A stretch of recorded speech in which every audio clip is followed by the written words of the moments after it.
આવ્યા હતા ઘણા બધા આવી પણ નથી શક્યા અમુક કેમ કે અચાનક આ પ્રોગ્રામ મેં અચાનક નક્કી કર્યો કેમ કે કાલ સાંજે નક્કી કર્યું ને આજે પ્રોગ્રામ હતો એટલે ઘણા બધા આવી પણ નથી શક્યા એટલે નિર્ણયમાં એવું છે કે હું કાલ કે પરમ દિવસે એક પોસ્ટ મૂકીશ એ પોસ્ટમાં જે બી કોમેન્ટો આવશે જે અમારા ઠાકોર સમાજ અથવા તો દરેક સમાજના જે મારા ચાહકો છે કે મારા એ બધા લોકોની કોમેન્ટ જોઈને પછી એ લોકો શું કહેવા માગે છે કેમ કે અત્યારે આ વસ્તુ કરવાની જ હતી અમે અહીંયા પણ થોડુંક આ વધારે ભીડના એના કારણે આ વસ્તુ થઈ ના શકી તો કાલ કે પરમ દિવસે પોસ્ટ મૂકીશું અને પોસ્ટમાં જે કોમેન્ટ આવશે એ લોકો શું કહેવા માગે છે કે મારે આગળ શું કરવું જોઈએ તો પછી એ રીતે કરીશું.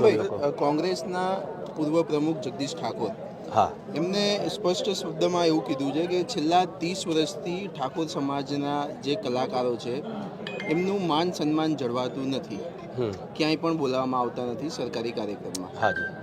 આજે ઋષિકેશ પટેલે એવું કીધું કે ઠાકોર સમાજને જે ના બોલાવવામાં આવ્યું એ અમારી ક્યાંક ને ક્યાંક મોટી ભૂલ છે અથવા તો અમે ભૂલી ગયા. બંને વસ્તુમાં તમે શું કહેવા માંગશો? એક વસ્તુ છે બરાબર, કેમ આટલો બહોળો સમાજ છે તો તમે કેવી રીતે ભૂલી શકો છો? પહેલી વસ્તુ એટલે એવું તો છે ને કે આ સમાજમાં કલાકારો નથી, ઘણા બધા કલાકારો છે, મને છોડી દો, હું કોઈ કલાકારની કેટેગરીમાં એ લોકો માટે આવતો નથી બરાબર, એટલે મને છોડી દો. મારા સિવાય ઘણા બધા કલાકારો છે, બહુ સારા કલાકારો છે, તો એ લોકો પણ ધ્યાનમાં ના આવે તો ખબર નહીં. મને મોદી સાહેબને મને ઓળખે છે 2007થી, એમને ખબર છે કે વિક્રમ ઠાકોર કોણ છે, આ લોકોને ખબર નહીં, એટલે નવાઈની વસ્તુ કહેવાય, એ ખબર નહીં. 30 વર્ષથી સન્માન જળવાતું નથી એવી વાત જગદીશ ઠાકોરે કરી. જગદીશભાઈ હવે વર્ષોથી રાજકારણમાં છે, અમારા સમાજનું બહુ સારું નામ છે.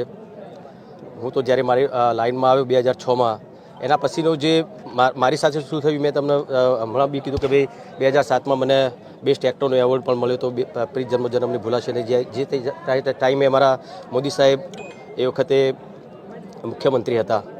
તો એના પછી એકવાર એવું થયેલું, ગૌરવ પુરસ્કાર મને ગુજરાત દિવસ હતો એ દિવસે મને રૂપાણી સાહેબના હાથે મને મળ્યો હતો. એના પછી કદી પણ મારું કોઈ સન્માન નથી થયું ને એનો મને કોઈ હરખ શોખ પણ નથી થયું. જગદીશભાઈ કીધું કે ભાઈ 30 વર્ષથી આવું થઈ રહ્યું છે, એટલે મને 30 વર્ષની મને ખબર નહીં પડે, એ વર્ષોથી રાજકારણમાં છે તો એમને વધારે ખબર હશે કે કેટલા સમયથી આ વસ્તુ થઈ રહી છે. મીડિયેટર કોણ? સ્ટેજ ઉપરથી એક વાત કરવામાં કે મીડિયેટર એક છે, મનુ રબારી છે મીડિયેટર. એ લોકો કહે છે, હું નથી કીધું, મેં કીધું નથી, લોકો કહે છે કે મનુભાઈ ને એ લોકો બધું કંઈ કરતા હોય છે, મને એટલી ખબર નથી. વાત રહી શંકરભાઈ ચૌધરીની, એમણે બધા વિધાનસભામાં બોલાવ્યા, બરાબર બોલાવે, જો એમના નજીકના સંબંધના છે, એમના મિત્રો છે, બોલાવ્યા, બહુ સારી વાત કહેવાય. ચોખ્ખી વસ્તુ તે એમના જે સંબંધિત એમને બોલાય, એમના મિત્રો તો એમને બોલાય, એમનો મને કંઈ વાંધો નથી. વાંધો મને એ છે કે ભાઈ આટલા વર્ષોથી ગવર્મેન્ટના પ્રોગ્રામો ચાલી રહ્યા છે ઘણા વર્ષોથી, એમાં કોઈ પણ પ્રોગ્રામમાં ઠાકોર સમાજનો એક પણ ભાઈ કે બેન કેમ નથી, એની વાત છે. તો એ એની જવાબદારી કોની? જવાબદારી સરકારની. ચલો સરકાર કે ભાઈ અમને ખબર નથી, આ તો અમે કોઈને હુંપી દીધું, તો કોણ? મીડિયેટરને હુંપી, બરાબર. તો મીડિયેટરને હુંપી દો તો તમારે એટલું બી ધ્યાન રાખવું છે કે કોણ કલાકાર આવે છે. નથી નાખ્યું તો ભાઈ મીડિયેટરને તો હવે ખબર તો પડી ને, હવે તો તમને ખબર પડી છે કે ભાઈ આ બધું થઈ રહ્યું છે, તો તમે એ લોકોને તમે ટકોર કરો કે તમારે જે નિર્ણય લેવો હોય એ લોકો માટે લે, કેમ કે આવું થતું રહેશે તો આગળ જતાં સરકારને પણ નુકસાન થઈ શકે છે. સરકારમાંથી હમણાં તમે સ્ટેજ ઉપરથી એક જાહેરાત થઈ કે સરકારે સમય ને વાર ને બધું કહેવામાં આવ્યું છે કે તમે જ્યારે આવો ત્યારે અમે સન્માન કરવા તૈયાર છીએ. આખી ઘટના શું છે? એ જ વસ્તુ હું તમને કહું છું, એ જ વસ્તુ તમે અત્યારે જાહેરમાં આવીને કીધું હોત, કોઈ બી તમારા નેતાને અહીંયા બોલાવીને મોકલીને શું કરી હતી તમારી જોડે વાત કરી હતી કે ભાઈ મુખ્યમંત્રી સાહેબ જોડે તમારું અને તમારા આપણા ઠાકોર સમાજના બીજા કલાકારો જે ઠાકોર સમાજના નથી, બીજી જ્ઞાતિના છે, એમનું આપણે બધા સન્માન કર્યું. મેં કીધું મારું સન્માન કરવાની કંઈ જરૂર નથી, એટલે હવે તો આ એક શું કહેવાય જે થઈ ગયું બરાબર, હવે તો ફોર્માલિટીની વાત થઈ, એટલે તો હવે કોઈ મતલબ નહીં. પણ આગળ જતાં તમારે ધ્યાન રાખવું જોઈએ. પણ એ બી કેવું હતું, તમે અહીં સેટ ઉપર આવીને બધાની સામે કીધું હોત તો મને પર્સનલી તમે કહો તો એનું કોઈ પડઘો પડવાનું નથી, બરાબર. તો તમે બધાની સામે આ જ રજૂઆત તમે કરી હોત તો મારા ખ્યાલથી વધારે સારું રહેત.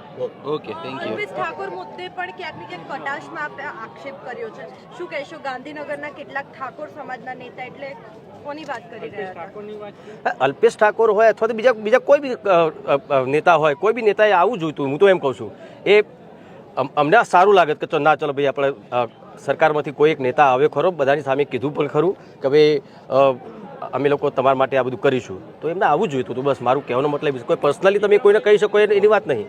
ઓકે ચૂંટણી લડવાની સ્નેહ મિલનની પણ શક્તિ પ્રદર્શન ના જો હું તમને કહું એકચ્યુઅલી એક ખાલી નાની વાતમાંથી આ બધું થઈ ગયું. મને ઘણા બધા જ્યારે વિધાનસભામાં કલાકારોનું સન્માન થયું સારી વાત છે થવું જોઈએ પણ મેં સોશિયલ મીડિયા પર એના ફોટા વિડીયો બધું જોયું મને થયું બરાબર છે આ તો વર્ષોથી ચાલતું આવ્યું છે મને બોલાતા નથી કોઈ વાત કંઈ વાંધો નહીં એમાં આપણે એમાં કોઈ દુઃખી થવાની જરૂર નથી પણ ઘણા બધા આગેવાના ફોન આવ્યા ઘણા બધા કલાકારોના ફોન આવ્યા બધા ચાહકોના ફોન આવ્યા એ લોકોએ મને કીધું કે ભાઈ તમે આમાં તો જતા નહીં તમને બોલાવે નહીં બરાબર છે બીજા આપણા ઠાકોર સમાજના બીજા કલાકારોને પણ આ લોકોએ બોલાવે નથી ને આ તો આ બસ સરકારી કોઈ પણ કાર્યક્રમ હોય એમાં પણ ઠાકોર સમાજનો કોઈ કલાકાર તો હોતો જ નથી બરાબર. ક્યાં વાત હતી આપણે ઇલેક્શન લડવાનું 27 ની તૈયારી હા તમે એ વાત કરતા કે આ શક્તિ પ્રદર્શન છે ના આ શક્તિ પ્રદર્શન તો એ વખતે મને થયું કે સારું ચાલો હું તો મને તો નથી બોલાવતા પણ ઠાકોર સમાજના કોઈ બી કલાકારને આવા ફંક્શનોમાં નથી બોલાવતા એટલા માટે મારે લાઈવ થવાનું હતું મને પણ ખબર નથી કે આટલું બધું આટલું મોટું રૂપ થઈ જશે આ મોટું થઈ જશે એ મને પણ ખબર નથી ખાલી મેં મારા દિલની વાત કરી હતી કે આ વસ્તુ ના થવી જોઈએ કોઈ